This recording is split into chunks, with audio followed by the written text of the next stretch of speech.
How to use engineering dashboard level filtering using Keypup. In today's fast-paced software development landscape, efficient data management and insightful analytics are crucial for success.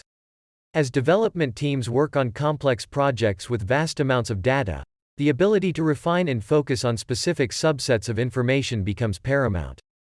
This is where dashboard-level filtering comes into play. By leveraging the power of dashboard filters, teams can streamline their data insights, simplify configuration processes, and enhance collaboration among team members. In this comprehensive guide, we will explore the ins and outs of using dashboard-level filtering to optimize your software development workflows. Let's get started. Click on the Edit Dashboard button located on the top right of your screen to enter edit mode. Under the dashboard title, click the New Filter button to open the dashboard configuration window. Name your filter, and select the input type, date, or time range for this specific example. Finally, specify the filtering value. We'll look at the last 6 months here. Once done, click on the Create Filter button and select which time range you want to apply for each insight. For instance, assigned at, merged at, or created at fields.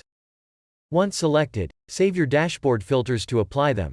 You can modify your filter value by clicking on the arrow next to it. In this example, we'll modify the time range to the last 12 months. Don't forget to click on the Save button to apply the new filter. That's it, you've just learned how to apply dashboard-wide filtering. If you have any questions or need further assistance, please don't hesitate to contact us. Thanks for watching.